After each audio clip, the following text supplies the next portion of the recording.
Hey, welcome back to the channel, guys. Forgive me, I'm wearing just a plain white t-shirt. It's Saturday. Had some appointments this morning, and then I'm making a quick video. So I know it's not the most professional look, but bear with me here, all right? So today I want to talk about timeline as far as Medicare goes. I think when we think of timeline Medicare-wise, like when we need to get things started, how to do that the easiest way, I think that's the hardest part for most people. Picking the plan is really the easier part. Enrolling the plan, the easiest part. Setting up the timeline can be difficult, right? It's sometimes easy, not always. So I want to walk through that with you. So for those people that are turning 65, right? We have what's called your initial enrollment period. Okay? And that's that's a 7-month window. So you're going to have 3 months before you turn 65, the month you turn 65, and 3 months after you turn 65. That is your initial enrollment period. So for most people, the easiest way is getting all of those things in order 3 months before you turn 65, if you're going to take Medicare, which we'll talk about later. So 3 months before is when you can actually enroll in Part A and Part B. Now, if you are already drawing Social Security, you are going to automatically be enrolled in Part A and Part B. If you're not drawing Social Security, you have to actively enroll in Part A and Part B. So that's super important for those folks not drawing Social Security. You have to actively do that. And we help, all of our clients with that process.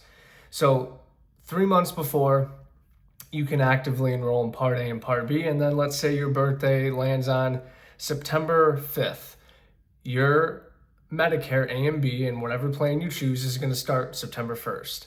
Now, if you are born on September 1st, everything is going to start August 1st, right? So that's an important distinction for those people born on the 1st.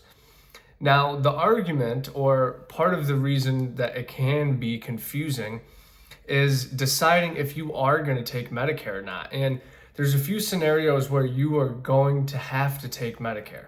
And that's if you have an employer with 20 or fewer employees, right? So if you're a business owner, it's just you're going to want to take Medicare at 65, right? And so that's important to know. You or a spouse has 20 or less employees at their job, you're going to have to take Medicare. And if you don't, that's where penalties can come into play, okay? So good rule of thumb is if it's 20 or less, you're going to take Medicare at 65. If it's 20 or more, you do not have to take Medicare at 65. So really that deciding factor of should I take this or should I not is going to be based on how expensive your work is, or how expensive your work insurance is, number one. Do you have high deductibles and out-of-pockets? Have you already met your deductible and out-of-pocket? Are you carrying the insurance for the whole family? And if you get off, where does that leave them, right? There's a lot of questions to be asked. I'm not going to get into the weeds on this one topic, but I want to mention it. If you are not going to take Medicare at 65, okay, most of the time, a good rule of thumb is get Part A. Most people, it does not cost anything, and you delay Part B, right? That's the easiest way to do it. However, if you're going to continue working and you're contributing to an HSA, okay, you do not want to get Part A either. Okay, so that's very important to know. It's going to cause issues for you if you get A and you continue to contribute to an HSA. There's a lot of weird rules with the HSA rules in Medicare, and I'll make a whole other video going through that specific topic. I'm not going to get into the weeds on that one in this video. So really, if you are going to take Medicare at 65, the process is pretty simple. You're either going to automatically be enrolled or you're going to have to actively enroll. If you're going to wait to take Medicare and it's credible coverage, right? We went through 20 or more employees and you're going to delay Medicare, right? Then we recommend getting A, delaying B, but not doing that if you're contributing to an HSA and you're going to continue to do so. So timeline wise, that's the initial thought process when you are turning 65.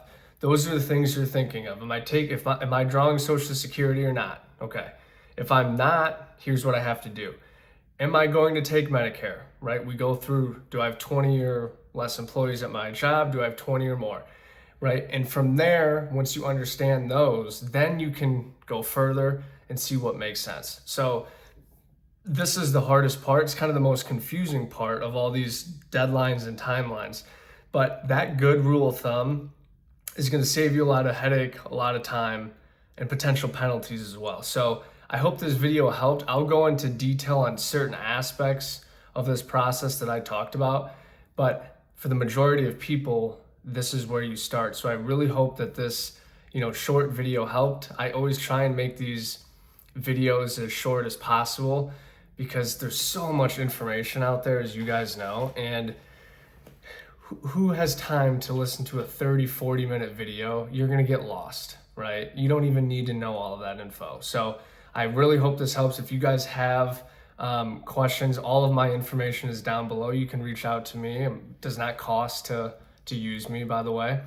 And if you have questions, drop them in the comments. Give me some ideas for videos, anything that you guys have questions about or concerns or things you heard and want me to make a video. I'd be happy to do that. So I really appreciate it.